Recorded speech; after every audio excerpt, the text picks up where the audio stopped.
የቤተክርስቲያን ትልቁ ፈተናዋ ከመከራ ውጪ መኖር ነው። ስለዚህ ማራቅን ማስቀረትን አንችልም።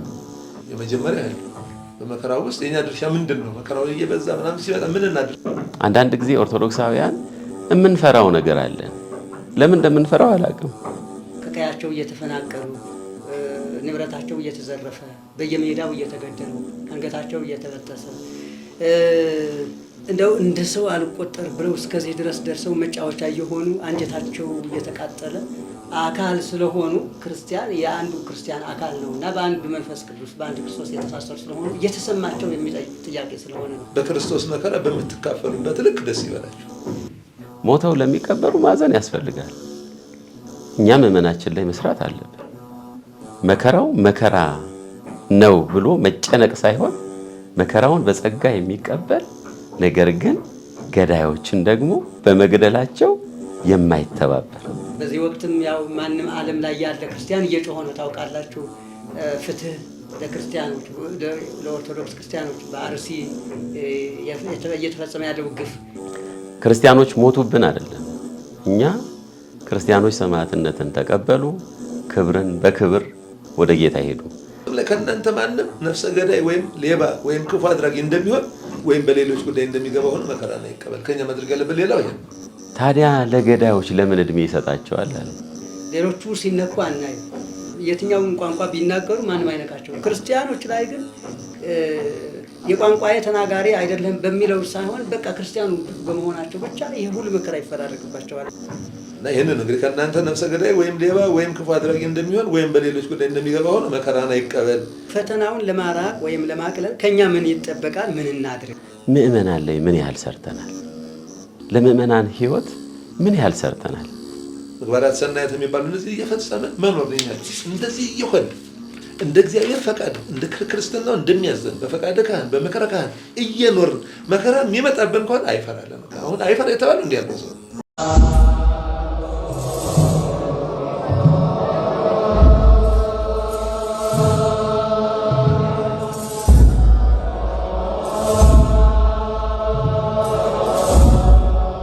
ሳሳን ነገር እንግዲህ የጥያቄዎቻችንም የጥያቄ ምንጭ ምንድነው ስንል እንደምታውቁት በተለይ በሀገራችን በኢትዮጵያ በተከታታይ ዓመታት ያለ እረፍት ክርስቲያኖች ከቀያቸው እየተፈናቀሉ ንብረታቸው እየተዘረፈ በየሜዳው እየተገደሉ አንገታቸው እየተበጠሰ እንደው እንደ ሰው አልቆጠር ብለው እስከዚህ ድረስ ደርሰው መጫወቻ እየሆኑ አንጀታቸው እየተቃጠለ አካል ስለሆኑ ክርስቲያን የአንዱ ክርስቲያን አካል ነውና በአንዱ መንፈስ ቅዱስ በአንዱ ክርስቶስ የተሳሰሩ ስለሆኑ እየተሰማቸው የሚጠይቅ ጥያቄ ስለሆነ ነው እዚህ ላይ ልዩ ትኩረት ያደረግነው። በዚህ ወቅትም ያው ማንም ዓለም ላይ ያለ ክርስቲያን እየጮኸ ነው ታውቃላችሁ። ፍትህ ለክርስቲያኖች ለኦርቶዶክስ ክርስቲያኖች በአርሲ እየተፈጸመ ያለው ግፍ ለብዙ ዓመታት ዶዶላ ላይ ከዚህ በፊት 2012 87 ሰዎች ታርደዋል። ከዛ ደግሞ ሌሎችም ከተሞች ላይ እንደዚሁ እየተዘዋወረ መከራው በዛው እየተሽከረከረ ክርስቲያኖች ላይ ነው የሚያርፈው። ሌሎቹ ሲነኩ አናዩ። የትኛውን ቋንቋ ቢናገሩ ማንም አይነካቸው። ክርስቲያኖች ላይ ግን የቋንቋዬ ተናጋሪ አይደለም በሚለው ሳይሆን በቃ ክርስቲያኑ በመሆናቸው ብቻ ይሄ ሁሉ መከራ ይፈራረቅባቸዋልና ከዚህ አንጻርም የመነጨ ወቅታዊ ጥያቄ ስለሆነ መልሱም በእውነት ወቅታዊ መልስ ነው። መንፈስ ቅዱስ የሚመልሰው በእናንተ በአባቶቻችን አድሮ ቃለ ሕይወት ያሰማልን። በድጋሚ ወደ ቀጣዩ ጥያቄ ስገባ አድማጭ ተመልካቾቻችን፣ ውድ የማህበረ ተዋሕዶ ኦርቶዶክስ አባላት እንግዲህ መርሃ ግብሩን ለሚከታተሉ ይህ ትምህርት እንዲደርሳቸው ላይክ፣ ሼር፣ ሰብስክራይብ በማድረግ ድርሻችሁን እንድታበረክቱ ሁላችሁም በማህበራችን ስም አደራ እንላለን። በቀኝ ያሉት መምህራችን መምህር መጋቤ ሕሩያን መጽናኛ ይባላሉ። ስማቸው መጽናኛዬ ነው። እያስተላለፈልን ያለ መንፈስ ቅዱስ በሳቸው ማድረው በመምህራችን በመምህር ፈቃዱን የሚያስተላልፍባቸው ሆነው ሁለቱም መምህራን እንዲህ ያለ ጣዕም ያለው ለዛ ያለው የማይጠገብ አንደበት እግዚአብሔር መንፈስ ቅዱስ የሚጠቀምበት አንደበት እያስተላለፈልን ያለ መልእክት ነው ያለው እና አደራ አስተላልፉ ለማለት ነው። ክቡር መምህራችን፣ አምስተኛው ጥያቄ የሚለው ፈተናውን ለማራቅ ወይም ለማቅለል ከኛ ምን ይጠበቃል? ምን እናድርግ? አሁን ያው የታወቀ ነው። በየትኛውም አቅጣጫ በየትኛውም ክልል ውስጥ ሲሄዱ በየትኛውም ክልል ፈተናው በክብደት ደረጃ ትከሻቸው ላይ ተሸክመውት ያሉት ክርስቲያኖች ናቸው። እና ምን እናድርግ? ከኛ ምን ይጠበቃል? ለማቅለልም ለማራቅ የሚል ጥያቄ ነው። አምስተኛው ጥያቄ መምህራችን። እሺ፣ እግዚአብሔር ይስጥልኝ። በጣም ከባድ ጥያቄ ነው ጥያቄው። ለማቅለል የሚደረግባቸው ነገሮች ይኖራሉ። ማራቅ ግን አይቻልም። ማራቅ ማለት ቅድም መምህራችን እንደተናገሩት የቤተ ክርስቲያን ትልቁ ፈተናዋ ከመከራ ውጪ መኖር ነው። ስለዚህ ማራቅን ማስቀረትን አንችልም። ግን አሁን ለምሳሌ ይሄንን ፈተና ከኦርቶዶክሳውያን እይታ ብቻ እንየው ወይስ ከሰብአዊ እይታ ጭምር እንየው? መቼም እየኖርን ያለንበት ሀገር አለን። በምድር ላይ ደግሞ ስንኖር እንኳን እኛ ጌታችን ኢየሱስ ክርስቶስም ናዝራዊ ተብሏል። ስለዚህ ናዝራዊ ስለተባለ እኛ ኢትዮጵያውያን ተብለን እንጠራለን። በአንድ ወቅት የአሜሪካው ፕሬዝዳንት ጂሚ ካርተር ዜግነት ለጠየቁ ኢትዮጵያውያን ዜግነት ይሰጥ አይሰጥ ተብሎ ሲባል የመለሰው አንድ መልስ ነበረ። እነርሱ ከኢትዮጵያዊ ውጪ ሌላ አይሆኑም፣ ዜግነት ስጧቸዋል። ግን አሜሪካዊ ይሆናሉ ብላችሁ ተስፋ አታድርጉ ብሎ የተናገረው ነገር ነበር ብለው እንደዚህ ትልልቅ ሰዎች በዛ ዘመን የነበሩ እዛ ነግረውኛል። እና ኢትዮጵያውያንና እስራኤላውያን እስራኤል ዘነፍስና እስራኤል ዘስጋ ተብለው የሚጠሩ ስለሆኑ በየትም ቦታ ቢሄዱ ማንነታቸው አይለወጥም። አይደንቲቲያቸው የታወቀ ነው። እስራኤል ከ1000 ኦልሞስት 900 ዓመት በኋላ ነው ሀገር እንደገና መልሳ የሰራቸው እና 1800 ዓመት በዓለም ሁሉ ተበትነው ኖረው ከዛ በኋላ ግን ቦታቸውን አስታውሰው ልክ እንደ ቀድሞ ዘመን 430 ዘመን በግብጽ ቢኖሩ ግብፃውያን ነን ብለው በዛ እንዳልቀሩ አሁንም ጦርነቱንም ሁሉንም ነገር ታግሰው ሀገራቸውን እየሰሩ ነው ያሉት። ስለዚህ ከሰው ልጅ ላይ መከራ የሚርቀው መቼ ነው? ያው ግልጽ ነው፣ መንግስተ ሰማያት ሲገባ። በቃ ከመከራ ነፃ የምንሆነው መንግስተ ሰማያት ስንገባ ነው። ሁለተኛው ከመከራ ነፃ የምንሆነው ስናምን ነው። ለምሳሌ አንድ ክርስቲያን መጀመሪያ ማመን አለበት፣ ከዛ መታመን አለበት፣ ከዛ ሶስተኛ ማሳመን አለበት። እነዚህ ሶስት ሂደቶች በምንድን ነው የሚታዩት ተብሎ ሲባል አንድ ክርስቲያን ማመን ያለበት በምንድን ነው? በእግዚአብሔር ሕልውና። እግዚአብሔር መኖሩን የሚያምን ሰው በማን ይታመናል? በእግዚአብሔር። በእግዚአብሔር የሚታመን ሰው ማንን ያሳምናል? የመጀመሪያ የሚያሳምነው እግዚአብሔርን ነው። እግዚአብሔርን በምን እንዴት ብለን ስንል ቅድም መምህር ፈቃዱ ያነሱት የኢዮብ ታሪክ አለ አይደል? ኢዮብ እግዚአብሔርን አሳመነው። ኢዮብ እግዚአብሔርን ያሳመነበት መንገድ ምንድነው ተብሎ ሲባል መታመኑ፣ በእግዚአብሔር ላይ መታመኑ። መታመኑ ከምን የመጣ ነው? ከማመኑ።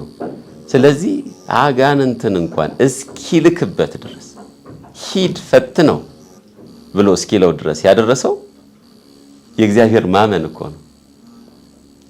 ብዙ ጊዜ ግን የምንታለለው ምንድነው ተብሎ ሲባል እኛ ከልጆቼ ጋር ቃለ እግዚአብሔርን እንማራለን እና ስለ ኮሚኒኬሽን ስንማማር አንድ የተሰጠን እግዚአብሔር የሰጠን ትምህርት አለ። ኮሚኒኬሽን የሚኖረን ከእግዚአብሔር ጋር በምን አይነት መልኩ ነው? ለምንድን ነው የሰው ልጅ መጀመሪያ ከማን ጋር ኮሚኒኬት ማድረግ አለበት፣ ከማን ጋር መግባባት አለበት የሚለውን ነገር ስናነሳ ከራሱ ጋር መግባባት አለበት። ከራሱ ጋር ለመግባባት ምን ያስፈልገዋል ተብሎ ሲባል ራሱን ማወቅ። ራሱን ማወቅ በጣም ያስፈልገዋል። ተፈጥሮ ባህሪው ከየት ነው የመጣው የሚለው ነገር አስፈላጊ ነው። ስለዚህ ተፈጥሮ ባህሪው አስፈላጊ የሆነበት ምክንያት ምንድነው ተብሎ ሲባል ሰው ራሱን ካላወቀ ማለት ሰው ለምሳሌ እኔ ብዬ ብል እኔ ማን ነኝ? እኔ ምንድን ነኝ? እኔ ብዬ የምለው የትኛውን አካሌን ነው ብለን ስንል የመጀመሪያው እሳት፣ ነፋስ፣ ውሃ፣ መሬት አሉ። እነዚህ እሳት፣ ውሃ፣ ነፋስ፣ መሬት 10 ፍጥረታት ናቸው። ለሰው ልጅ ባህሪ፣ ለመላእክት ባህሪ፣ ለሁሉ ፍጥረት የተነገሩ ናቸው። እነዚህ ግን ምን አላቸው ብለን ስንል እሳት በነፋስ አካል ይገለጣል። ያለ ነፋስ እሳት አይታይም። ስለዚህ እሳት ለመታየት ከፈለገ ከነፋስ ጋር መስማማት አለበት። ግን መስማማቱ ደግሞ እሳትን እንዳያበዛውና የነፋሱ መጠን ባላንስ እንዲያደርግ ምን ያስፈልገዋል ተብሎ ሲባል ማስተዋል፣ የማስተዋል ጥበብ ያስፈልገዋል። የማስተዋልን ጥበብ በምን ያገኘዋል ተብሎ ሲባል በለባዊነት። ለበወ አወቀ አይደል? ሁለቱን አስተዋለ አወቀ ስለሆነ ሁለቱን እሳትና ነፋስን ባህሪያቸውን ለመጠበቅ ያ ለባዊነት ለእሳትና ለነፋስ በመካከል ቆሞ ያቻችላቸዋል። ነፋስ ደግሞ ከውሃ ጋር የሚያመሳስለው ነገር አለ። ያው በትርጓሜ ቤት ያለውን ትምህርት እንዳለ ሆኖ እዚህ ላይ ግን የምንወስደው ምንድነው? ነፋስ እፍ ብትላት ይላል መጽሐፈ ሲራክ ላይ እሳትን ትነዳለች፣ ትፍ ብትላት ትጠፋለች፣ ሁለቱም ከአንድ ይወጣሉ ይላል። እፍ ሲባል ድምፅ አለ። ስለዚህ ድምፅ ደግሞ የነባቢነት ምልክት ነው። ስለዚህ ውሃም ቃልን ይሰማል። ስለዚህ ልክ ዳዊት እንደተናገረ ወበቃለ እግዚአብሔር ጸና ሰማይ፣ ሰማይ የጸናው ወምስተንፋሰ አፉ ኩሉ ኃይሉ። ስለዚህ ሰማይ የጸናው በምንድን ነው ብለን ብንል በቃለ እግዚአብሔር። ሰማይ ምን አለው ብለን ብንል ውሃ። ይኸውን ሰማይ የሚለውን ስናይ የውሃ መልክ አይደል? ስለዚህ ሰማይ ቃል አለው፣ ነፋስም ቃል ድምፅ ይፈልጋል። ስለዚህ ነባቢነት ሁለቱን ባላንስ ያደርጋቸዋል።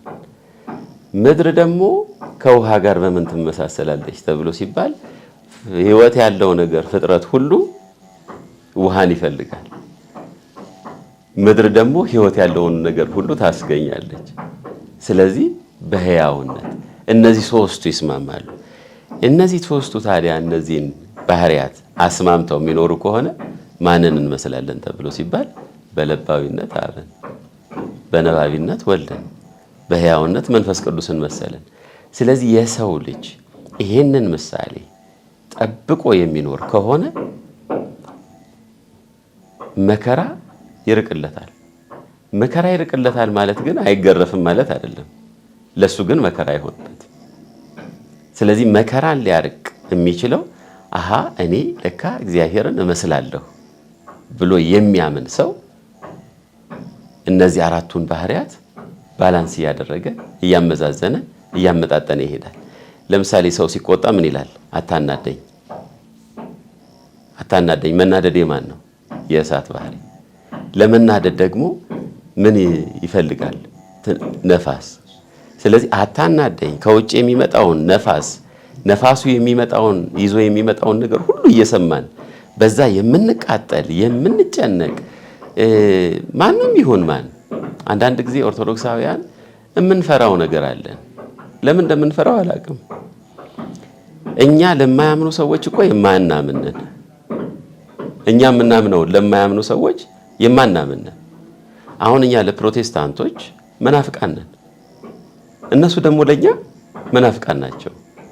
መናፍቅ ማለት ስድብ አይደለም፣ ከፍሎ የሚያምን ማለት ነው። ለዓመት መንፈቅ እንዳለው ለእምነት መናፍቅነት አለ። ስለዚህ ቅዱስ ጳውሎስ ነግሮናል። እኛ መናፍቃንም ያምጡት አላውያንም ነገስታትም ማንም ያምጣው ከውጭ የሚመጣውን በነፋስ ተጭኖ የሚመጣውን ነገር እየተቀበልን ለምንድን ነው የምንናደደው? መናደዳችን ስጋዊ እንዳያደርገን መጠንቀቅ አለብን። ለዚህ ነው ማመናችን በእግዚአብሔር ሲሆን መታመን እንጀምራለን። የምንታመነው በእግዚአብሔር ከሆነ ይበቀላል። ቅዱስ ጳውሎስ ለሮሜ ሰዎች የነገራቸው ምንድን ነው? እኔ እበቀላለሁ ብሏል። ስለዚህ ክፉን በክፉ እንዳትቃወሙ እንዳትበቀሉ አለ። አምላካችን እግዚአብሔር ኢየሱስ ክርስቶስ በማቴዎስ ወንጌል በምዕራፍ 5 ከቁጥር 42 ላይ ምንድን ነው ያለ? አምላካችሁ እግዚአብሔር ፍጹም እንደሆነ እናንተም ፍጹማን ሆኑ። ፍጹማን የምንሆነው በምንድን ነው ብለን ስንል ክፉን በክፉ እንዳትቃወሙ አለ። አምላካችሁ እግዚአብሔር ክፉን በክፉ አልተቃወመም። ለሌሎቹ ፀሐይን አውጥቷል። እኛም ፀሐይ ለወጣላቸው ግድ የለንም። እነሱ ለምን ፀሐይ ወጣላቸው ብለን አንቆጣም። እነሱ አንዳንድ ጊዜ በዘመን መቼም ዘመን ጊዜ የሚሰጣቸው ሰዎች አሉ። ያ ጊዜ የተሰጣቸው ሰዎች ግን ልናያቸውና ልናስተውላቸው ይገባል። ያንን በሉቃስ ወንጌል ምዕራፍ 16 ላይ የምናገኘው በእኛ ቤተክርስቲያን ነዌ ብለን እንለዋለን። ያው ባለጸጋው ሞተ ተቀበረም የተባለው ማለት ነው። አልዓዛር ሞተ፣ መላእክትም ወደ አብርሃም እቅፍ ወሰዱት። ሞተ ተቀበረ የለም እኛ ጋር። ሞተው ለሚቀበሩ ነው ቅድም ያነሳነው ነገር። ሞተው ለሚቀበሩ ማዘን ያስፈልጋል። ነገር ግን እንዴት ነው የምናዝነው? እንዴት ነው የምንሄደው ብለን ስንል እንዴት ነው ባላንስ የምናደርገው ብለን ስንል ይሄ አልዓዛር በምድር ምን አርክ ነው የተባለው? ደስታህን ፈጸምክ ነው። ይቅርታ፣ አልዓዛር ደግሞ በዚህ ተባለ። አልዓዛር በዚህ ነዌ አንተ ደስታህን በምድር ላይ ፈጽመሃል፣ አልዓዛር ደግሞ በዚህ። ስለዚህ እኛ ደስታችንን የምንፈጽምበት ቦታ አለን። ይሄንን ማመን ያስፈልገናል። ስለዚህ መከራን ማራቅ ሳይሆን የሚገርመው አሁን በሀገር ያለውን መከራ ብናርቅ በግል እኮ የሚመጣ መከራ አለ እማንላቀቀው። ምክንያቱም ፈታኛችን ጠላታችን ዲያብሎስ እናንተን እንደ ስንዴ ሊያበጥራችሁ ለመነ አይደል ያለው። እኔ ደግሞ ስለ እናንተ ጸለይኩ። ጴጥሮስ ጠላት ዲያብሎስ እናንተን ሰይጣን እንደ ስንዴ ሊያበጥራችሁ ለመነ። ስለዚህ እኛ የምንሄድበትን አካሄድ ሁልጊዜ ማድረግ ያለብን ከመንፈሳዊ እይታ ነው። ስለዚህ ፈታኛችን ጠላታችን መከራችን አይለቁንም፣ ግን እኛ ልንለቃቸው እንችላለን። አቡነ ቴዎፍሎስ በረከታቸው ይደርብንና ቤተክርስቲያንን ልቀቃት ተብለው የተጠየቁበት ሰዓት ነበረ ይባላል። ቤተክርስቲያንን ልቀቃት ብለው ሲሏቸው እንዴ እኔ መቼ ያስኳት? የያዘችኝ እርሷ ናት። በትምህርቷ ያዘችኝ፣ በፍቅሯ ጠመደችኝ፣ በጌታዋ አሰረችኝ። እኔ እንዴት አድርጌ ልልቀቃት? የያዘችኝ እሷ ናት። ከቻላችሁ እሷን ልቀቂው በሏት። እና የቱ ጋር ነው ያለ ነው? እኛ መከራው ውስጥ ሆነን ሰማዕታት እኮ እሳቱ ያልፈጃቸው ለምንድን ነው ብለን ስንል የማያቃጥል ሆኖ አይደለም። ስለዚህ ያንን ማድረግ እንችላለን። ለማቅለል ነው እንግዲህ ይሄንን የምናደርገው።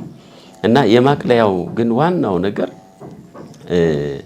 አንድ ጊዜ መምህራችን ሲነግሩን እንዲህ አሉኝ።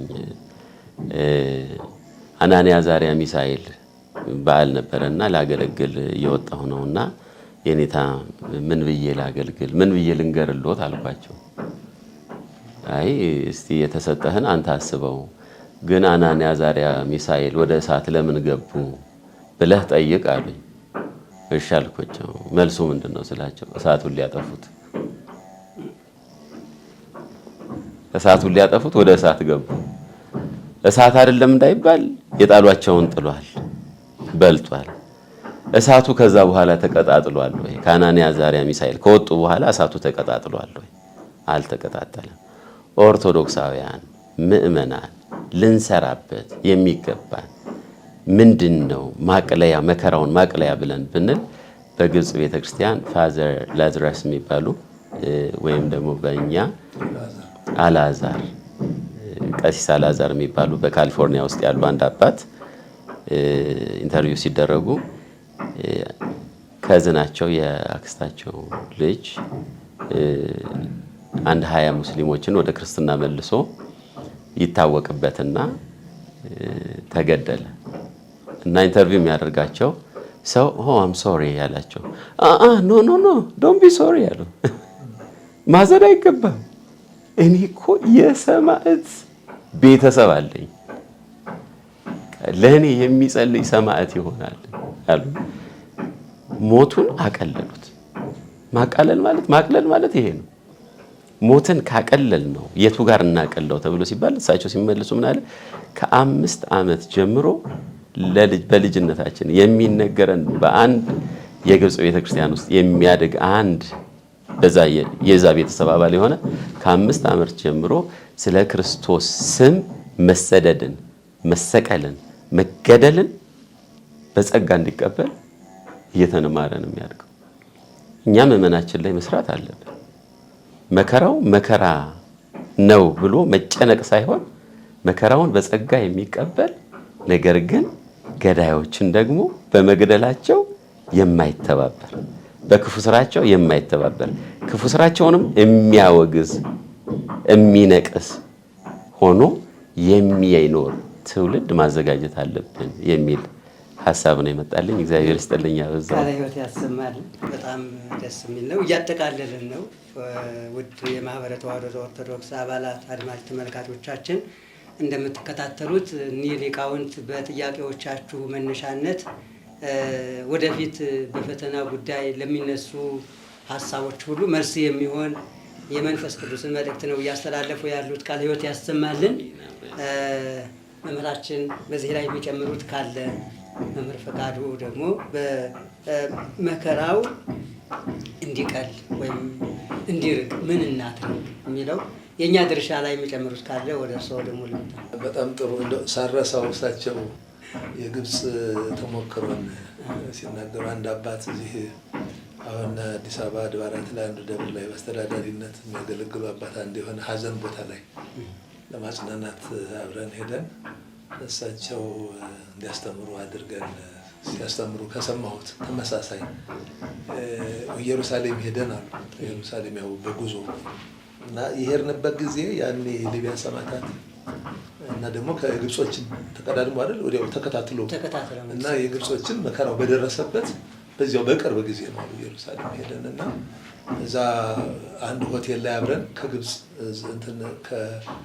ከግብጽ የሄዱ ኢየሩሳሌም ማለት ነው አንድ ሆቴል ላይ ማጋጣሚ ነበርና እንደ ስናጫወት ባሏ የሞተባት አንዲት ግብጻዊት አለችና እንደው ከሆነ አይቀር እዚህ አጋጣሚ በረከትም ነው ለኛ ሄደን እናጽናና ተባባልንና ሄድን እናጽናና ሄደን ያው በአስተርጓሚም እንደዚህ በእንግሊዝኛም የተወሰነ እና ቀደም እንዳሉት አይነት እንደው በጣም እናጽናለን እንደው የደረሰብሽ መከራ ያው በኢትዮጵያዊ ልማድ ማለት ነው። ኢትዮጵያ ግን እንደተባለው ብዙ ይቀረን የለ ብዙ ይቀረናል እና እንደዛ ብለን ስንላሉ ተቆጣች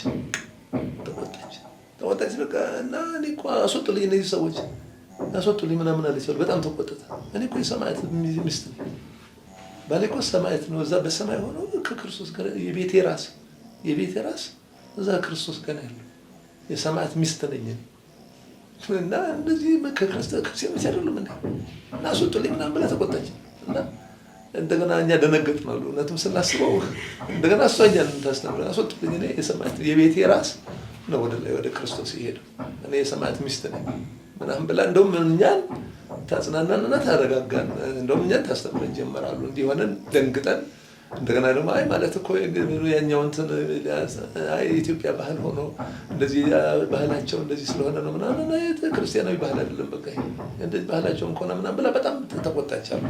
እንደው እሳቸው ሲናገሩ ነው ትዝ ያለኝና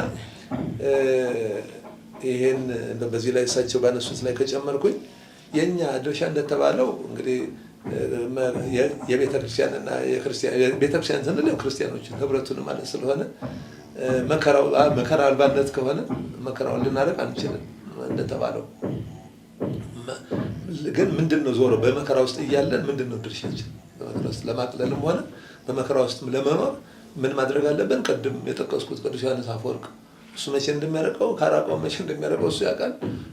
ስለ ፈተናው መራቅ ለሱን ተውለትና እኛ ግን እንጾም፣ እንጸልይ፣ በንስሐ እንኖር ምናምን ወዘተ እንዳለው ያንን ነው ማድረግ ያለብን እኛ። እኔ ቅዱስ ጳውሎስ ቅዱስ ጴጥሮስ የተናገረውን ባነብ ከዚህ ጋር ይሄዳል ብዬ አስባለሁኝ። በአንደኛ ጴጥሮስ ምዕራፍ 4 ከቁጥር 12 ጀምሮ እስከ 18 ያለው በቀጥታ ከዚህ ካነሳነው ጋር የሚሄድ ስለመሰለኝ ነው። ወዳጆች ሆይ በእናንተ መካከል እንደ እሳት ሊፈትናችሁ ስለሚሆነው መከራ ድንቅ ነገር እንደመጣባችሁ አትደነቁ። የመጀመሪያ ያለው በመከራው ውስጥ የኛ ድርሻ ምንድን ነው? መከራው እየበዛ ምናምን ሲመጣ ምን እናድርግ ከተባለ አለመደነቅ፣ አትደነቁ አለ። የተለየ ነገር እንደመጣባችሁ ልክ አትደነቁ። ነገር ግን ክብሩ ሲገለጥ ደግሞ ሐሴት እያደረጋችሁ ደስ እንዲላችሁ በክርስቶስ መከራ በምትካፈሉበት ልክ ደስ ይበላችሁ። እንደምን ብለናል? በመከራው ቅዱስ ጳውሎስ ያለው በመከራ ስትመስሉት በክብር ትመስሉታላችሁ። መከራው እኛን ሊያጠራን እኛን ሊያሻሽልን ቅዱስ ዮሐንስ አፈወርቅም እንዳለው መጋቤ ኅሩያንም አንስተውታል። እኛን ሊያጠራ ሊያነጻ ከሆነ መከራው የሚመጣው በዚህ መከራ ውስጥ እኛ እንደውም እንትኑን ምንድነው ውጤቱን አይታችሁ በኋላ ከመከራው በኋላ የሚመጣው ውጤቱን አይታችሁ ደስ ይበላችሁ ነው። በምትካፈሉበት ልክ አለ። በቃ ክብሩ ሲገለጥ በትንሣኤ ዘጉባኤ ሐሴት እያደረጋችሁ ደስ እንዲላችሁ በክርስቶስ መከራ በምትካፈሉበት ልክ ደስ ይበላችሁ። ስለ ክርስቶስም ብትነቀፉ የክብር መንፈስ የእግዚአብሔር መንፈስ በእናንተ ላይ ያርፋልና ብፁዓን ናችሁ። ስለዚህ መከራው ብፁዕ የሚያሰኝ ክቡር የሚያሰኝ ቅዱስ የሚያሰኝ የሚያከብር መንግስቱን የሚያወርስ መሆኑን ማወቅ ነው የኛ ድርሻ። ምን እናድርግ ከተባለ ማወቅ ቅድም ብለውታል። ማወቅ ነው። ብዙ ነገር ይጎለናል። በቃ ብዙ ነገር ስለሚጎለን መማር አለብን፣ ማወቅ አለብን። ምንድን ነው መከራው ተከትሎ የሚመጣው ነገር ምንድን ነው? ከመከራው በኋላ ምን ይከተላል የሚለውን ነገር በደንብ አውቆ መከራው ወርቁ በእሳት የሚፈተነው አንጣሪው በዛ የሚያቆየው አላደል ቅዱስ ዮሐንስ አፈወርቅ ሊያጠራው ነው የበለጠ። ስለዚህ መከራውም እኛ የሚመጣው ሊያጠራን ሊያሻሽልን የክብሩን መንግስቱን እንድናገኝ መሆኑን ማወቅ ብፁዓን የሚያሰኝ ነው አለ። የእግዚአብሔር መንፈስ ስትነቀፉ በክርስቶስ ስም መከራ ሲደርስባችሁ ስትሰደዱ ስትነቀፉ እናንተ ብፁዓን ናችሁ፣ የእግዚአብሔር መንፈስ በእናንተ ላይ ያርፋል ነው። ስለዚህ ይሄንን በደንብ ልናውቅ ያስፈልጋል ማለት ነው። ቀደም እንደው ካዘንም እንኳን ማለት ካዘንም ከተቆጨንም ቀደም መጋቤ ኅሩያን እንዳሉት ማዘን ያለብን ለገዳዮች እውነተኛው ሀዘን ከሆነ ማለት ነው። በደንብ ሲገባን ማዘን ያለብን ለገዳዮች እንደገደሉ እንደው ወደ እግዚአብሔር ክርስቶስ ፊታቸውን ሳይመልሱ በክርስቶስ በዚህ ዓለሙን ሁሉ ባዳነው በክርስቶስ ሳያምኑ አሁንም በዚያ ደግሞ ጽድቅ መስሏቸው እዚያ ውስጥ ሲኖሩ ካሳዘኑን እንኳን ማዘን ያለብን ለነሱ ነው። እግዚአብሔር በዚህ ልቡና ሰጥቷቸው ማስተዋል ሰጥቷቸው ከዚያ ውስጥ ወጥተው ክርስቶስን እንዲያምኑት ብዙዎች በዚህ በስንክሳር ተመዝግቦ የምናገኘው ብዙዎች ሲያሰቃዩ ምናምን ይቆዩና የእግዚአብሔር መንፈስ በእነሱ ላይ አድሮ ቅዱሳን መላእክት እየረዷቸው እግዚአብሔር እያጸናቸው መከራውን መሸከማቸውን ሲያዩ እንደገና ደግሞ ከዚህ ወጡና ወደ ክርስትና ይመለስ። እኛ አምነናል፣ በዚህ ሰማዕት አምላክ አምነናል፣ ለቅዱስ ጊዮርጊስ አምላክ አምነናል፣ ለቅዱስ ሚናስ አምላክ አምነናል ለሚሉት እኮ ሲያዩ ነው። እና ማዘን እንኳን ከተገባን እዛ ነው ማዘን ያለብን። በእውነት ቁጥር 15 ላይ ከእናንተ ማንም ነፍሰ ገዳይ ወይም ሌባ ወይም ክፉ አድራጊ እንደሚሆን ወይም በሌሎች ጉዳይ እንደሚገባ ሆኖ መከራን አይቀበል። ከኛ ማድረግ ያለብን ሌላው ይሄ እንዴት ነው መከራውን የምንቀበለው ነው። ምን እየሆን ነው? በእውነት በክርስትና ሃይማኖት እየኖርን ነው ወይስ ምን እያደረገ መከራውኛ ነው? ገሎንም ከሆነ አይሞት ነው። አካለ ጎደሎ ሆነንም ከሆነ አካለ ጎደሎ ይሆን ነው። በክርስቶስ ስም እንደ ክርስቲያን እንዳንድ ክርስቲያን እየኖርን ነው ወይስ ከክርስትናው ውጭ ከክርስትናው መስመር ውጭ ወጥተን እንደው እየሰረቅን ነው? በሌሎች ጉዳይ እየገባን ነው? እንዴት ነው መከራውን እያገኘን እያስተናገርን እየተቀበልን ያለው የሚለውን ነገር መፈተሽ ነው። ስለዚህ ራስን ማስተካከል በቃ እኛ ክርስትና መከራው አይረቀም። በቃ በዓለም ሳላችሁ መከራ አለባችሁ ተብሏል። መከራውን መቀበል የክርስትና አንዱ መገለጫ መታወቂያ ነው ብለናል። ስለዚህ መከራው የማይቀር ከሆነ መከራው የክርስትና ሕይወት መገለጫ ከሆነ ትንሣኤውንና ሞትንና ትንሣኤውን የምንሸከምበት ከሆነ በክብር በመከራ መስለነው በኋላ ክብር የምናገኝበት መሆኑን ካወቀን ክርስትናውን በደንብ መኖር ከኛ የሚጠበቅብን ማለት ነው።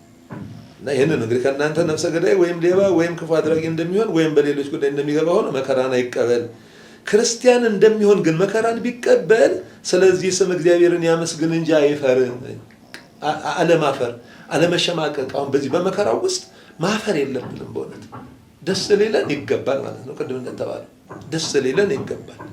እንደው ካልንም ደግሞ ካለቀስንም የምናለቅስላቸው በሰማዕትነት የሞቱት ሳይሆን ያንን ሳያውቁ ክብር ያገኙ መስሏቸው ቅድም እንዳሉት ለእግዚአብሔር መስዋዕት የሚያቀርቡ መስሏቸው ለአምላካቸው መስዋዕት የሚያቀርቡ መስሏቸው በዚያ በክፉ ስራቸው ጸንተው ያሉት ሰዎች ነው ካለቀስን እንኳን ማለት ነው እንጂ አይፈራ ለኮነ ክርስቲያን እንደሚሆን መከራ መቀበል። ስለዚህ ከኛ የሚጠበቀው ክርስቲያን ሆነን የሚመጣውን ነገር ሁሉ በአኮቴት መቀበል ነው። ፍርድ ከእግዚአብሔር ቤት ተነስቶ የሚጀምርበት ጊዜ ደርሷልና አስቀድሞም በእኛ የሚጀምር ከሆነ ለእግዚአብሔር ወንጌል የማይታዘዙ መጨረሻቸው ምን ይሆን? ጻድቅም በጭንቅ የሚድን ከሆነ አመፀኛውና ኃጢአተኛው ወዴት ይታይ ዘንድ አለው? ስለዚህ ደግሞ እንደ እግዚአብሔር ፈቃድ መከራን የሚቀበሉ መልካምን እያደረጉ ነፍሳቸውን ለታመነ ፈጣሪ አደራ ይስጡ። መጨረሻው ቁጥር 20 ላይ ቁጥር 19 ላይ እግዚአብሔር እንደ እግዚአብሔር ፈቃድ መከራን የሚቀበሉ መሆን እና እንደዛ ከሆኑ ግን መልካምን እያደረጉ ነፍሳቸውን ለታመነ ፈጣሪ አደራ ይስጡ። ያሳልፈን መስጠት ቀደም እንደተባለው እግዚአብሔር ማመን፣ ለእግዚአብሔር መታመን፣ ስለ እግዚአብሔር መመስከር ይሄንን እያደረግን አንድ ክርስቲያን ለመዳን የሚያስፈልጉት ነገሮች ይታወቃሉ። ማመን አለበት። ከዛ በኋላ ደግሞ ምስጢራት እንደዚህ በምስጢር ውስጥ መኖር አለበት። ክርስቲያናዊ ተጋድሎ፣ ክርስቲያናዊ ስነ ምግባር ወይም መልካም ምግባራት ሰናያት የሚባሉ እነዚህ እየፈጸመን መኖር ነው። እንደዚህ እየሆን እንደ እግዚአብሔር ፈቃድ እንደ ክርስትናው እንደሚያዘን በፈቃደ ካህን በመከራ ካህን እየኖርን መከራ የሚመጣብን ከሆነ አይፈራለን። አሁን አይፈራ የተባለው እንዲህ ያለው ሰው ዝም ብለን እንትን እያልን ከፈቃደ ካህን ከመከራ ካህን ወጥተን ከቤተክርስቲያን ስርዓት አፈንግጠን ዝም ብለን በስጋ ፈቃድ እየኖርን መከራ ቢመጣ ማለት ይሄ ሊያሳፍር ይችላል። እንደ እግዚአብሔር ፈቃድ አቅማችን የቻልነው ብንወድቅ እየተነሳን ምንኖር እንደ አንድ ክርስቲያን ለአንድ ክርስቲያን የሚያስፈልገውን እየፈጸመ ምንኖርና በዚህ ውስጥ እየኖርን መከራ የሚመጣ ከሆነ ደስ በላችሁ እንደተባለው ቅዱስ ጴጥሮስ እንዳለ በደስታ የሚመጣውን መከራ በአኮቴት መቀበል ነው የሚገባ ለማለት ነው። ይቆያል። ቃለ ሕይወት ያሰማልን መምህራኖቻችን። በእውነት በጣም ደስ የሚል ስንቅ ነው ለልጆቻችን ለራሳችንም በአጠቃላይ ክርስቲያን ለሆነው ሁሉ እያስተላለፉት ያለ በመከራ ውስጥ ሆነን ድርሻችን ምንድነው ወደሚለው አቃንተው ነው መምህራችን ደግሞ መልእክቱን በሚገባ ያስተላለፉት። ምንድነው ድርሻችን? ድርሻ እንግዲህ በድህነታችን ውስጥ የእግዚአብሔር እንዳለ የእኛም ተሰጥቷል። እግዚአብሔር የሰጠን ድርሻ አለ። ያ ድርሻ አሁን በመምህራችን ተዘርዝሯል። በሚገባ መከራን በሚገባ አለማድነቅ፣ አለማካበድ፣ እንደው የኔ የተለየ ነው ብሎ ብርቅ ድንቅ አድርጎ አለማየት፣ እንደገና ደግሞ በደስታ በአኮቴት መከራውን ለመቀበል ሁልጊዜ መዘጋጀት፣ በመከራው ምክንያት የእግዚአብሔር ክብርና መንፈስ ቅዱስ በእኛ ላይ እንደሚያድር ማመን፣ ይህንን በማመን ደግሞ ደስተኛ መሆን። መከራን መቀበል ያለብን ሰርቀን ቀምተን ሳይሆን መልካም ስራ እየሰራን በመሆኑ በዚህም ደስ እያለን እንድንቀበል ነው ድርሻችንን ያስቀመጡልን። እንደገና በዚህ መልክ መከራ ስንቀበል ማፈር የለብን። አሳፋሪ ስራ የሰሩ ሰዎች ይፈሩ እንጂ እኛ አሳፋሪ ስራ ስላልሰራን የሚያኮራ ስራ ሰርተን የሚያስደስት ስራ ሰርተን መከራ ስንቀበል ደስተኛ እንድንሆን በሚገባ ያሰምሩበት። ቃለ ሕይወት ያሰማልን መምህራኖቻችንን በእድሜ በጸጋ በጤና ይጠብቅልን። በመጨረሻ እንግዲህ የምታስተላልፉት መልእክት ካለ ከዚህ አንጻር እንግዲህ ከተጎዳውም የክርስቲያን አካል አንጻር የተጎዳው ስንል እንግዲህ ቤተሰቡ በሞት ሲለይበት መቼም አሳዳጊ አልባ ሆኖ የሚቀር ሕፃን አለ። የሚጦረው የሚቀብረው ያጣ ወላጅ አለ። አሳድጎ ልጁ ሲጎዳበት ሀዘን ይሰማዋል። እንደዚሁም ማንኛውም ክርስቲያን የክርስቲያን አካል በመሆኑ የሚሰማው ሀዘን አለ። ይሄ እየተሰጠ ያለው ትምህርት በጣም ወሳኝ ነው። ያን ሁሉ የሚጠግን ነው። ግን እንደገና ደግሞ የምታስተላልፉት ከዚህም አንጻር የምታስተላልፉት መልእክት ካለ ክቡር መምህራችን መጋቢያ። እሺ፣ እግዚአብሔር ይስጥልን። እንግዲህ እንደ አንድ ካህን እኔ ቤተሰብ ነው የሞተብኝ፣ ልጆቼ ናቸው። ከዛ ውስጥ ካሉት እኔ ያልወለድኩት የለም። የሐዋርያትን አሰረ ፍኖት ይዘን መስቀል ይዘን የምንሄድበት ትልቁ ምክንያት ስልጣነ መለኮት ስልጣነ ክህነት ስለተሰጠን ነው። ስለዚህ ስልጣነ ክህነት ያለው ሰው ሁሉ ደግሞ እሱ ባለው ስልጣን የተጠመቀ ሁሉ ታላቁ ቢሆን ታናሹ ቢሆን ልጁ ነው እንጂ ሌላ ዘመድ አይደለም። ሁለተኛው ደግሞ እነዛ በዛ ይሄ መከራ የደረሰባቸው አባቶቻችን ለነርሱ አላዝንም። አሁንም ለኛ ለነዋሪዎቹ ግን አዝናለሁ። እኔ እንደ አባት ለቤተ ክርስቲያን ምን አደረኩኝ? ብዙዎች ተጠያቂ የሚያደርጓቸው አካላት አሉ። እኔ ግን እንደ ካህን በወቅስም ካህናትን ግን መጀመሪያ የምወቅሰው ራሴን ነው። ለዚህ ምን ያደረኩት ነገር አለ? በእግዚአብሔር ፊት አቋቋሜ ምን ያህልነት ነው? መከራን ማራቅ ባንችልም መከራን ማቅለል ከምንችልባቸው የተነገሩት ነገሮች ቅድም ያገኘናቸው ነገሮች ጥሩ ናቸው። ነገር ግን የዛ የመከራው ተሳታፊ ለሆነው ወገኔ፣ ወንድሞቼ፣ እህቶቼ እኔ በእግዚአብሔር ፊት ቆሜ ያለሁኝ ወይ? እኔ እንደ ካህን ጸሎተ ፍትሐት አድርሻለሁኝ ወይ? እኔ እንደ ካህን ህመማቸው ተሰምቶኛል ወይ? ስቃያቸው ስቃይ ነው። እኔ የእነሱን ስቃይ ሳስበው አንዳንድ ጊዜ ደስ የሚል በስንክሳር ላይ ያለ ቃል አለ። መከራ ሲያደርሱ የነበሩ ነገስታት በመጨረሻ ላይ ስንክሳሩ ላይ መከራውንም ከማድረስ የተነሳ ደከመው ይላል። መከራ ተቀባዩ አይደለም የሚደክመው፣ መከራ አድራሹ ይደክመዋል። በዚህ ላይ የመንግስት ድርሻ ምን መሆን አለበት? መንግስት የሚመራው ህዝብ ነው እየሞተ ያለው። ለመንግስት እኔ የምነግረው ምን መሆን አለበት ብዬ ጠይቃለሁ ራሴን። ምክንያቱም ቅድም ያነሳ ነው እንደ ናዝራዊ ተብሎ ክርስቶስ እንደተጠራው እኛ ኢትዮጵያውያን ከሆንን ኢትዮጵያን የሚያስተዳድሩ ሰዎች ደግሞ ኢትዮጵያውያንን የመጠበቅ ኃላፊነትም ግዴታም አለባቸው። ስለዚህ ኃላፊነታቸውን እየተወጡ ነው አይደለም? ነገ ተመልሰው ወደ ህዝብ መካከል የሚገቡ ናቸው። ቢያንስ እንደሚያረጁ ባይረሱት ደስ ይለኛል። ያረጃሉ። ጎልማሳ እንደሆነ የሚቀር የለም።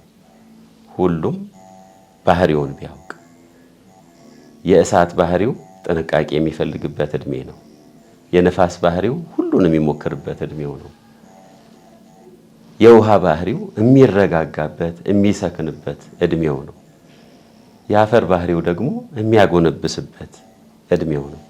ስለዚህ መሪዎች ወደ ትህትና ቢመለሱ፣ ራሳቸውን ዝቅ ቢያደርጉ፣ የሚመሩት ህዝብ ባይኖር ኖሮ እነሱ መሪዎች እንዳልሆኑ ቢያውቁ፣ ይሄ ከታች ከወረዳ ጀምሮ ያሉ ሰዎች ዛሬ ምክንያት እንዲያቀርቡልን አይደለም የምንፈልገው። እኛም ተገደሉብን አይደለም ማለት የሚያስፈልገን። ክርስቲያኖች ሞቱብን አይደለም። እኛ ክርስቲያኖች ሰማዕትነትን ተቀበሉ፣ ክብርን በክብር ወደ ጌታ ሄዱ። አንድ ኤቴስት የሆነ ሰው አሜሪካን ሀገር በምኖርበት ጊዜ ጥያቄ ጠየቀኝ። መስሪያ ቤት ነው። ዱ ዩ ቢሊቭ ኢን ጋድ አለኝ። የስ አይ ዱ አልኩት። በእግዚአብሔር ታምናለህ? በአምላክ ታምናለህ? አምናለሁ። አንተስ አልኩት። አላምንም አለኝ። ለምን አልኩት። ንጹሃን ሲገደሉ የት ነው ያለው አለኝ። እኔ እስከዛች ቅጽበት ድረስ ያንን መልስ አላውቀውም ነበር። ፋይናል ዴስቲኔሽናቸው የት ነው ብዬ ጠየቅኩት። የሰው ልጅ ፋይናል መጨረሻ የሚሄደው የት ነው ብዬ ስለው እንደ ክርስቲያን አስብና የት ይሄዳል ብለህ ታስባለህ አልኩት። ከዛ ወደ እግዚአብሔር አለ፣ ወደ አምላክ። ታዲያ አምላክን ምን የሚያስጨንቀው ነገር አለ? ወደ እርሱ በሚመጡ ልጆች ይደሰታል እንጂ አያዝንም። ታዲያ ለገዳዮች ለምን እድሜ ይሰጣቸዋል አለኝ። ወደ እርሱ እንዲመጡ እድሜ ይሰጣቸዋል። ጊዜ ሰጠን፣ ወቅት ሆነልን፣ ዘመን ተመቻቸልን ብለው በየቲክቶኩ በየማህበራዊ ሚዲያው የሚስተላለፈው ነገር አንዳንድ ጊዜ ደስ የማይል ብቻ አይደለም ልናየው ራሱ የማይገባ እናቶቻችን አጋጣሚ ጳጳሳትንም የዘቀዘቁ እያሯሯጡ እንዲህ ስራቸውንም እያበላሹ ንዴታቸውን፣ ቁጭታቸውን፣ እልሃቸውን በዚያም የሚወጡ ሰዎች ተመልክቻለሁ። ደግሞ በዛና አብረው አያይዘው እኔ በሱ ደስ ይለኛል። ምክንያቱም አባቴ በሚያስፈልገኝ ጊዜ መምጣት አለበት ብሎ የሚያምን ሰው አንዳንድ ጊዜ እንደ ሁለት አይነት ነገር እንግዲህ ተሰጥቶናል። የተሰጠን ሁለት አይነት ነገር ምንድነው? እንደ ካም በአባቱ የሚስቅ እንደ ሴምና እንደ ያፌት ደግሞ የአባቱን ነውር የሚሸፍን በመጽሐፍ ቅዱስ ነው ያገኘናቸው። አንዳንድ ጊዜ አባቶቻችንን ልንገስጻቸው የሚገባን አባቶቻችን ከሆኑ ነው። በአባቶቻችንም ላይ ቅሬታ ማስተላለፍ ካለብን ስለ አባትነታቸው ነው። ነገር ግን አንዳንዴ ደግሞ አገላለጻችን መጠን ቢኖረው፣ ምክንያቱም ያ ክርስትናን በማሰብ ለምሳሌ ዝለፍ ይላል አይደል መጽሐፍ ቅዱስ፣ ንቀፍ፣ ተቆጣ፣ ነገር ግን አታስመርር፣ ልጆቻችሁን አታስመርሩ ተብለናል። አሁን እኔ የጳጳሳቱን መናገር ባልችል እንደ ካህን ግን የካህናቱን መናገር እችላለሁ። ለዛ ነው እኔ ተጠያቂ ነኝ። እኔ ዛሬ የጳጳሳቱንም ይሁን የማንንም ፎቶ ዘግዝቆ ለሚያወጣው ሰው እኔ ስላላስተማርኩት ነው። ከአባቱ ጋር መነጋገር እንዴት እንዳለበት አላስተማርኩትም። አባቶቻችንም ደግሞ ሊናገሩልን ይገባል ብዬ አምናለሁኝ። የሚናገሩት እንዴት ነው ተብሎ ሲባል እንደ አባት ከኛ ጋር አብረው ሊኖሩ ያስፈልጋል። ምክንያቱም መጨረሻችን እዚህ አይደለም። ለዛ ልጅ የነገርኩት ነገር የፋይናል አንድ ሰው መጨረሻው ምንድን ነው ተብሎ ሲባል በምድር ከሆነ ሲሞት ያሳዝናል፣ በሰማይ ከሆነ ግን ሲሞት አያሳዝንም። አሁን እኛ በጣም የምንበሳጨው ለምንድን ነው ተብሎ ሲባል የሞቱት ሰዎች የሄዱበትን ስላላየን ነው። እኛ ሞትን የሳልንበት መልኩ ነው። ጳጳሳትን ያስወቀሰው ምንድን ነው? እኛ ሞትን የሳልንበት መልክ አንድም ደግሞ ጳጳሳቱ ድርሻቸውን ተወጥተዋል ብለን አለማመናችን። ምክንያቱም እንደ እረኛ መንጎቹን ሊጠብቅ ይገባዋል። አሁን እኮ እነሱ እኮ እኛ ካሰብነው በላይ ተናግረው ቢሆን ኖሮ ሞቱ አያናድደንም ነበር። ምናልባት የአባቶቻችን ዝምታ ሊሆን ይችላል ምእመናንን የሚያስቆጣው። እኔ ግን ያስደሰተኝ ነገር ብዬ የምለው ምእመኑ አባቴ አልሰራም ብሎ በአባቱ መቆጣቱ ነው። በአባቶቹ እንደካም አለመሳቁ ይሻላል። አባቱን መቆጣቱ ይሻላል በአባቱ ከሚስቅ ልጅ አባቱን የሚቆጣ አባቱን የሚገስጽ ልጅ ይሻላል። ምክንያቱም በሰማዕታት የምናውቀው ማንን ነው ብለን ብንል ቅድስት ኢየሉጣ ልጇን ምንድን ነው ያለችው? ከዛሬ ጀምሮ ምን ነህ አለችው? አባቴ ነህ። ልጅ አባት የሚሆንበት ጊዜ አለ። ስለዚህ ልጆች አባት ሆነው አባቶቻቸውን ቢገስጹ መጥፎ አይደለም። ልጆች ግን በማይገባ መልክ ሆነው አባቶቻቸውን ሊናገሩ ይገባል ብዬ አላምንም። አባቶችም ደግሞ የድርሻቸውን መወጣት አለባቸው ብዬ አምናለሁ። ወደ ላይ መውጣት ባልችል በእኔ ደረጃ ያሉትን ግን መውቀስ እችላለሁ ብዬ አምናለሁ። እነሱን ስወቀስ ግን ለጳጳሳት ያው መሾም ስለማልችል መርሻር አልችልም ብዬ ነው። ስለዚህ ካህናትን ግን ወንድሞቼን ካህናትን ይህንን ማስተላልፍላቸው ምእመናን ላይ ምን ያህል ሰርተናል? ለምእመናን ሕይወት ምን ያህል ሰርተናል? አሁን አንዳንድ ጥያቄ የተጠየኳቸው ጥያቄዎች አሉ ከምእመናን።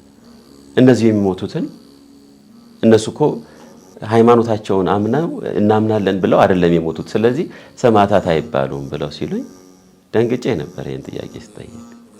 ምክንያቱም ኃጢአት እየሰራ ሊኖር ይችላል። ንስሐ እንኳን ሳይገባ እኮ ነው የሞተው እንደዚህ ተብሎ ሲባል ለካ ግን በከንቱ የፈሰሰ የአቤል ደም አለ። ንጹህ ደም የአቤል ደም ሲፈስ የካህናት ድርሻችን ምንድን ነው?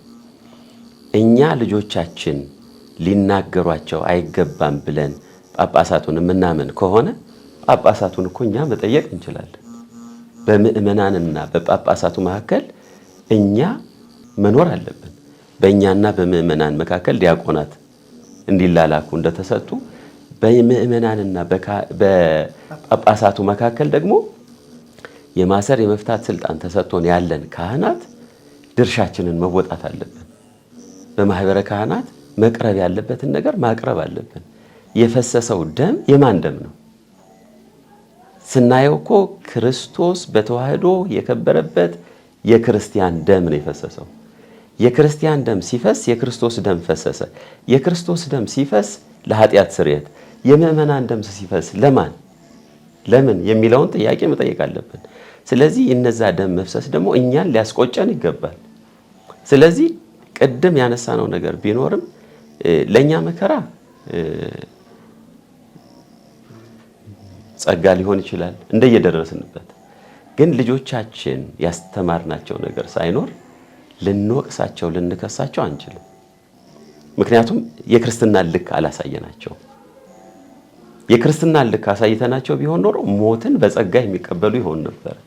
አሁን ግን ሞትን መቀበል አልቻሉም። ስለዚህ ልንፈርድባቸው የማንችለው ወርደን በተለይ ንስሐ አባቶች የሆንን ንስሐ ልጆቻችንን ማብቃት አለብን። ከ5 ዓመት ጀምሮ ሞትን ተምሮ ያደገ ሕፃን በየትኛውም ዘመን ስለ ሞት አይደነቅም። እኛ ደግሞ ሰው እንዳይሞት ነው የምንጠነቀቀው። በጣም ከትልቅ ይቅርታ ጋር መናገር ቢኖርብኝ አይኖርብኝ አላቅም፣ ግን ሟች እንዳይኖር ብለን ማሰብ አንችልም። ማንም የሚሞትበት ቀን አልተነገረውም።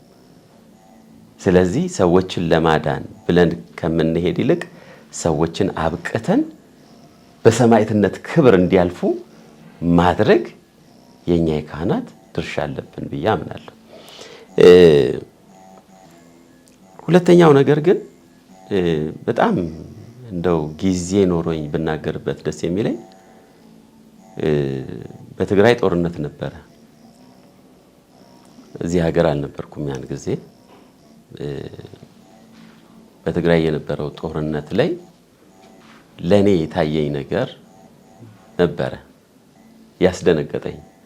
መጀመሪያ እንዴት እንዲያደርጋሉ እንዴት እንደዚህ ይሆናል የሚል ልክ አይደሉም የሚል ሐሳብ መጣብኝ።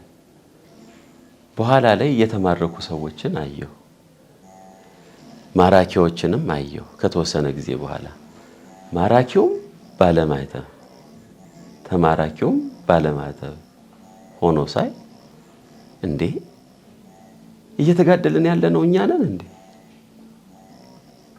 የኔ ልጆች ናቸው እየሞቱ ያሉት። ስለዚህ እኔ ድርሻዬ ምንድነው? እየገደሉ እየሞቱ በሁለቱም አሟሟት በስጋም እየሞቱ ያሉት በመንፈስም እየሞቱ ያሉት የኔ ልጆች ናቸው። ስለዚህ ለዚህ ከማን ጋር ነው እኔ የምቆመው? ማንን ነው የምመራው? ማንን ነው የማስተምረው? ሁሩ ወመሃሩ ውስተ ኩሉ አጽናፈ ዓለም ተብሎ የተነገረን ስንሾም ይሄ ነው አይደል? እና ያላስተማርኩት ልጄ ወንድሙን ገደለው። ከአቤልና ከቃየል የተለየ ህይወት ምንድን ነው ያለው? ስለዚህ ኦርቶዶክሳውያን እየተገዳደለን ያለነው እኛ መሆናችንን ማስታወስ ያስፈልገናል። መነጋገር አለብን። ለምድራዊ ሐሳብ ለምድራዊ ለጊዜያዊ ነገር ብለን ኦርቶዶክሳዊነት ወይም ክርስትናን ትተን በምድር መተላለቅ የለብንም። ሁለተኛው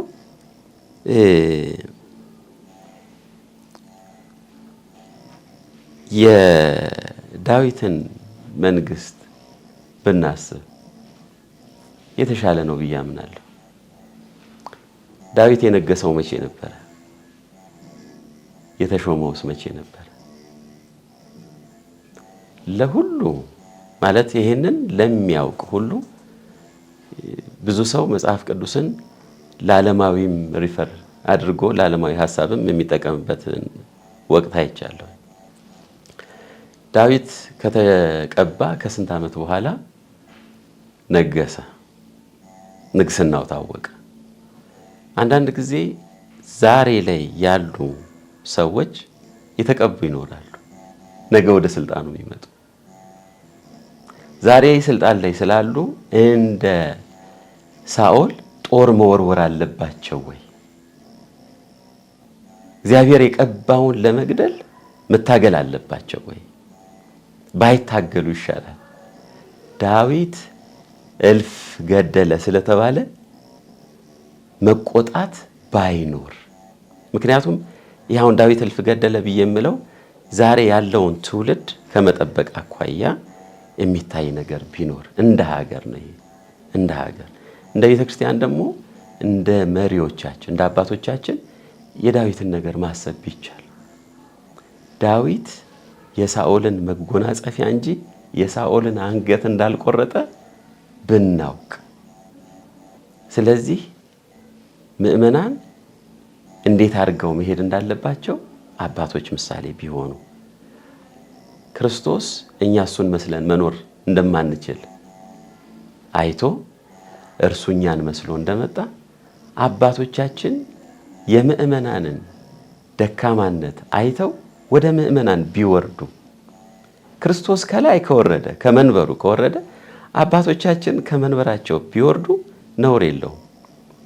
ሎዶቅያ የምትባለው የቤተ ክርስቲያን ዘመን ላይ ያለን ይመስለኛል። በዮሐንስ ራእይ ላይ ያለው 7ኛው ዘመን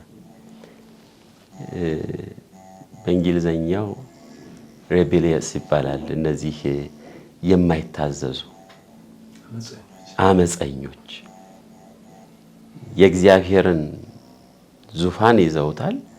ግን ያንን ዙፋን የክርስቶስን መንጋ ካልጠበቁበት ያ ዙፋን ያ መንበሩ የክርስቶስ ነው። በክርስቶስ መንበር ላይ ሆኖ እረኛው የእረኝነቱን ድርሻ ካልተወጣ እንደሚጠየቅበት አባቶቻችን ቢያስታውሱት ቢያስቡት።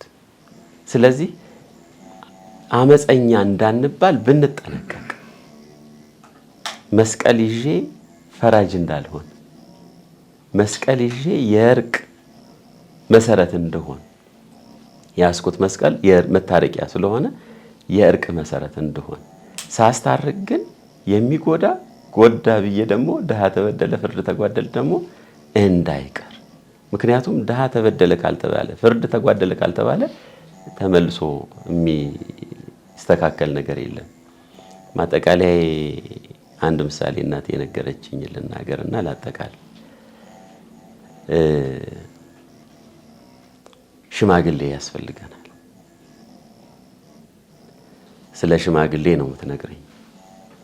በእሷ ስትነግረኝ በዮዲት ጉዲት ጊዜ ዮዲት ጉዲት ሽማግሌ ጨርሱ ብላ መልእክት አወጣች አለ። ሽማግሌዎችን ጠቅላላ ገደሉ።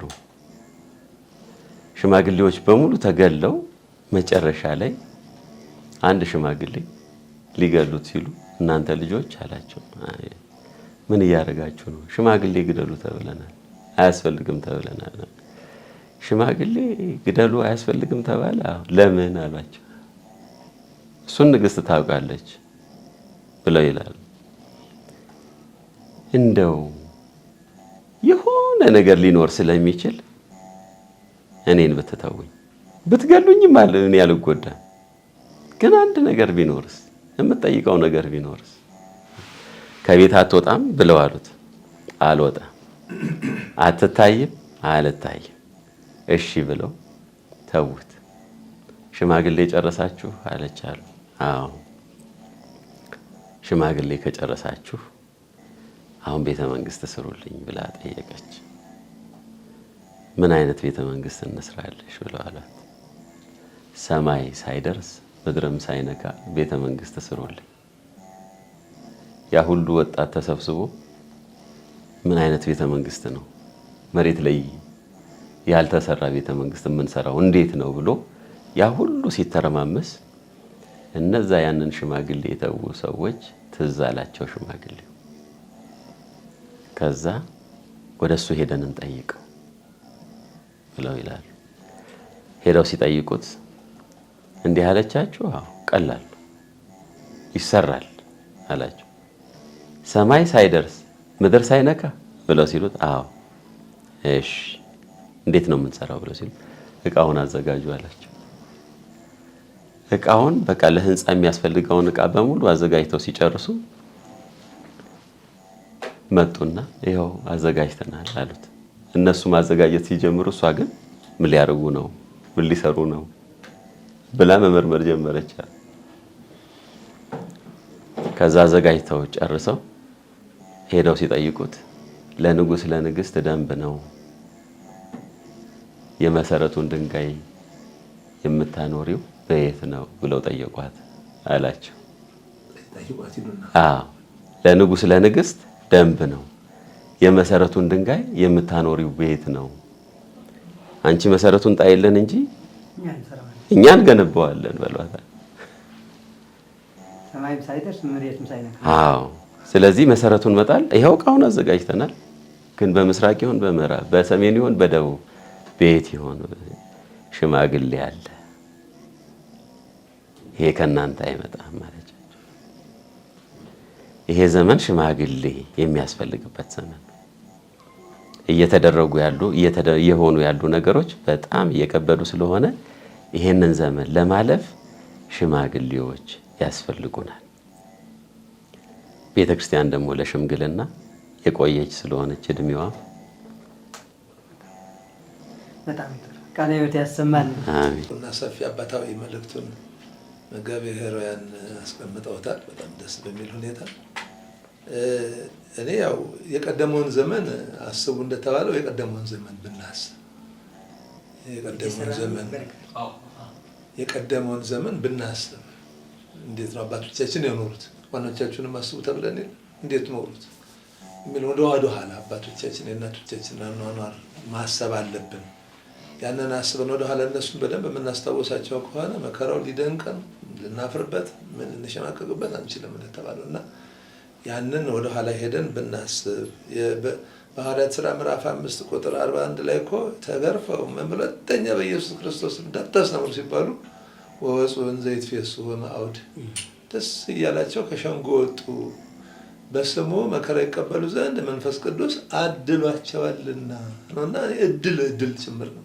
እንደው ቀደም እንደተባለው ምን እየሰራን ነው መከራ የምንቀበለው? ዝግጅቱ ሳለን የሌሎቻችን መከራውን ለመቀበል ምን እያደረግን ነው? እየተዘጋጀን ያለ ነው? መከራው ከዚህ ግፍቶስ ቢመጣ አሁን እዛ አርሲ ወዘተ የምንለው አዲስ አበባስ ቢሆን ነገ እኛ እያንዳንዳችን ላይ ይመጣል። ዝግጅቱ አለን ወይ? በስሙ እንደው ለመሞት ተዘጋጅተናል የሚለውን ነገር ብናስብና ብንዘጋጅ እድል ነው። ይሄን እድል እንዲህ ያለ እድል ቢመጣ ነው መከራው ቢመጣ ከምንለው ይልቅ እድሉ ቢመጣ የሰማዕትነት እድሉ ቢመጣ ብለን ማለት እድሉ ወደኛ ቢመጣ እድሉን ለማስተናገድ በቂ ዝግጅት አድርገን ብንቀመጥ በጸሎት ብንተጋ ቅድም መጋቢር እንዳለው ያ ኤቲስቱ እንዳለው እንደዛ እንዳንል የመከራው መደራረብ መፈተናው ዙሩ መከረሩ ምኑ እንደ እግዚአብሔር ከኛ ጋር የለም እንዴ ወደሚል እግዚአብሔር የለም ወደሚል እንዳያደርሰን ይሄ የመከራ ወደ እግዚአብሔር መንግስት መግቢያ በር መሆኑን በደንብ አድርገን ቅድም የተባለውን ሁሉ በደንብ አድርገን ብናብላላውና በጸሎት ብንተጋ ቅዱስ ዳዊት የጸለየውን እኔ ሙሉውን እንደው ምእመናን መቼም መዝሙረ ዳዊት መጸለይ ከቻሉ እሰየው፣ በየጊዜው ግን መጸለይ እንኳን ባይችሉ ሳይሆን መዝሙር 78 በጣም የሚገርም ጸሎት ነው። ከቁጥር 8 ጀምሮ ላነበውና በዚህ ላጠቃል። የቀደመውን በደላችንን አታስብብን፣ ምሕረትህ በቶሎ ታግኘን፣ እጅግ ተቸግረናልና። አምላካችንና መድኃኒታችን ሆይ እርዳን፣ ስለ ስምህ ክብር አቤቱ ታደገን፣ ስለ ስምህም ኃጢአታችንን አስተሰርይልን። አሕዛብ አምላካችን ወዴት ነው እንዳይሉ የፈሰሰውን የባሪያዎችህን ደም በቀል በዓይኖቻችን ፊት አሕዛብ ይወቁ። የእስረኞቹ ጩኸት ወደፊትህ ይግባ፣ እንደ ክንድህም ታላቅነት ሊገደሉ የተፈረደባቸውን አድን። አቤቱ የተዘባበቱብህን መዘባበታቸውን ለጎረቤቶቻችን 7 እጥፍ በብብታቸው ክፈላቸው። እኛ ሕዝብህ ግን የማሰማሪያህን በጎች ለዘላለም እናመሰግንሃለን፣ ለልጅ ልጅም ምስጋናህን እንናገራለን ይላልና እኔ በዚህ ውስጥ ምናልባት እንደው እግዚአብሔርንም በጸሎት በደንብ ብንለምነው ደካሞች እግዚአብሔር የት አለ እንዳይሉ ማለት ነው። አንደኛ አሕዛብ መከራ የሚያዙ የት አለ አምላካችን? ይኸው የት አለ ከእጃችን የሚያስጠላው ካለ እስኪ ያስጠላቸው እያሉ ወደ ክፋት ፈጥነው እንዳይጠፉ እንዲሁ በዚህ በክፋታቸው እንዳይጠፉ። ምናልባትም ደግሞ በእኛ ኦርቶዶክስ ነኝ ክርስቲያን ነኝ ብሎ ደግሞ በእምነት የደከመ የኔ ቢጤ ደግሞ እንዲህ እውነትም የት አለ አምላካችሁ ሲያድናችሁ ሲባል እውነትም የሚያድነን መስሏቸው መዳንን ሰማያዊ እሳቤውን ሳያስቡ በዚህ ምድራዊ እሳቤ እንዳናስብና እንዳንወድቅ እግዚአብሔርም ደግሞ እንደ ጣልቃ እንዲገባ አንዳንዴ በስለ እምነታችን ደካማነት ጣልቃ ገብቶ አንዳንዴ ደግሞ እንደ እውነትም በሰማያታት አምላክ መከራውንም ያመጣው ለክብር መሆኑን እንደሚያሳይበትን ነገር እንዲያመጣ እስከዛሬ አላመጣም እያልኩ አይደለም፣ ግን እንዲያመጣ ጩኸታችንን አብዝተን ወደ እግዚአብሔር ብንጮህ ብንጸልይ፣ ግን ደግሞ ይሄ ሁሉ የተባለውን ነገር ገብቶን መከራው የምንነጻበት የምንከብርበት መሆኑን አውቀን ራሳችንን ብናዘጋጅ የሚለውን ለመጨመር ነው። ይቆያል። ማድረግ ከሚገባን ነገር አንዱ እና ዋና ብዬ የማስበው መቼም ትምህርቱም ሁሉም እንዳለ ሆኖ ኦርቶዶክሳዊ ግን ለኦርቶዶክሳዊ መድረስ ያለበት ዘመን አሁን ነው። በብዙ መገፋት በብዙ መውደቅ ውስጥ ነን ያለ ነው። በሌሎች እምነቶች ያሉ ሰዎች ይረዳዳሉ፣ ይደጋገፋሉ፣ ይተጋገዛሉ። እንደውም ሰው ከሚወስዱበት መንገድ አንዱ ይሄ በዓለም ነው፣ በኢትዮጵያ አይደለም እነግራችሁ። በአሜሪካን ሀገር ሞርሞን የሚባል እምነት አለ። የዛ የሞርሞን እምነት ሱቅ የሚከፍት ሰው ካለ የዛ የእምነት ተከታዮች ሁሉም የሚገዙት ከዛ ነው። ከሌላ ቦታ መሄድ አይቻልም። ስለዚህ እኛ ኦርቶዶክሳውያን እንደዛ እንሆን ሳይሆን ዛሬ ለተጎዱት መድረስ አለብን። የምንችለውን የሐሳብ የጸሎት ድጋፍ ማድረግ አለብን። አቅም ያለው ደግሞ በገንዘቡ በአቅሙ ሊረዳ የሚገባውን ወገን ማጽናናት መቻል አለብን። ማጽናናትን የምንወስደው ግን ነፍስ ይማርልህ ብለን ሳይሆን አንተ ጽና፣ አንተ በርታ፣ ይሄ በረከት ይሄ ጸጋ ነገ ለአንተም ጭምር ነው እያለ ለቤተሰብ የሚሰጥ ስጦታ መሰጠት አለበት። በፋይናንሻል በገንዘብ መርዳት የሚችሉ በገንዘብ መርዳት አለባቸው። ምክንያቱም የተነካው አካላችን ነው። እኛ የአንዱ የክርስቶስ አካላት ነን። የእሱ አካል ብልቶች ነን። ስለዚህ አካሉን ስናከብር የምናከብርበትን መንገድ ልናስተውል ይገባናል። ስለዚህ መረዳዳታችን በጾምም በጸሎትም ቢሆንም ግን የሐሳብ እርዳታ ለሚያስፈልገው የሐሳብ እርዳታ፣ የምክር እርዳታ ለሚያስፈልገው የምክር እርዳታ፣ የአቅም እርዳታ ለሚያስፈልገው የአቅም እርዳታ ለማድረግ ራሳችንን ማስነሳት አለብን ብዬ አምናለሁ።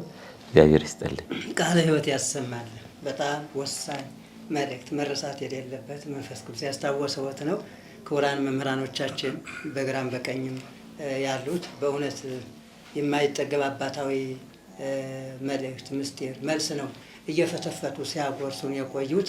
ለመምህራኖቻችን ወደ እግዚአብሔር ቃለ ሕይወትን ያሰማል፣ በእድሜ በጤና ይጠብቅልን። የቤተ ክርስቲያን አምላክ የበለጠ ምእመናንን እንዲያስተምሩ የእግዚአብሔርን ቃል በማስተማር ምእመናንን እንዲያተጉ እድሜን ከጤንነት ጋር ያድልልን። ውድ የማህበረ ተዋሕዶ ዘኦርቶዶክስ አባላት፣ አድማጭ ተመልካቾቻችን፣ የዚህ ሚዲያ ተከታታዮች እንግዲህ ለቀረቡት ጥያቄዎች ከእናንተ ለመጡት ጥያቄዎች በእነዚህ መምህራን እግዚአብሔር መንፈስ ቅዱስ የሰጣቸው መልሶች አሉ። ሁላችሁም ልቡናችሁን ሰብሰብ አድርጋችሁ ትኩረት ሰጥታችሁ እንድትከታተሉ በማህበረ ተዋሕዶ ስም አደራ እንላለን። ከዛ በተጨማሪ ሼር፣ ላይክ፣ ሰብስክራይብ ማድረግ መቼም የእናንተም ኪሳ ያራቁተው የሚያስቸግራችሁ ነገርም አይኖርም እና ለሌላ ተደራሽ መሆን ነው። ክርስትናን ለዓለም ማድረስ ነው። በችግርም ተካፋይ መሆን ነው እና በዚህም ቸል እንዳትሉ ይህንን ኃላፊነት እንድትወጡ በማህበረ ተዋሕዶ ኦርቶዶክስ ስም መልእክታችንን እናስተላልፋለን። በመጨረሻ ክቡር አባታችን መጋቤ ሕሩያን ባስተላለፉት ላይ አጽንኦት የምሰጠው በማህበራችን በማህበረ ተዋሕዶ ኦርቶዶክስ እነዚህን ኦርቶዶክሳውያን ወገኖቻችን እናታቸውን አባታቸውን ያጡት አሳዳጊ አልባ የቀሩት ለመርዳት አንድ ሆነን ግንባር ፈጥረን አንድ ነገር ብንሰራ በእውነት የነዛ ሰማዕታት በረከት ተካፋይ እንሆናለን። ዋጋ ያለ ዋጋ አይገኝም። እኛ የምንሰጠው ቁሳዊ ነገር ነው። ሰማዕታቱ የሰጡት ነፍሳቸውን ነው። የሞቱት በክርስትና ነው። 144,000 ሕፃናት እስኪ ስለ ክርስቶስ ብለን እንሞት ብለው አስበው ባይሞቱም ግን የሞቱት በክርስቶስ ምክንያት በመሆኑ በሰማዕትነት ይታሰባሉ። የክርስቶስ አጃቢዎች ሆነው በዮሐንስ ራዕይ ምዕራፍ 14 ላይ አብ ወልድ መንፈስ ቅዱስ የሚለው ስም በብርሃን ዘውድነት ራሳቸው ላይ ተደፍቶላቸው በእውነት ልብ ውስጥ ሰንጥቆ የሚገባ ጣዕመ ዜማ እንደ መሰንቆ እንደ ዋሽንት የሚጣፍጥ ጣዕመ ዜማ እየዘመሩ እያቀረቡ በክርስቶስ ፊት ቆመው ታያላቸው። ዛሬም በክርስቶስ ምክንያት የተሰደዱት፣ የተፈናቀሉት፣ የሞቱት፣ የታረዱት፣ ሀዘን ውስጥ የገቡት በሙሉ ያ ደስታ ይጠብቃቸዋል።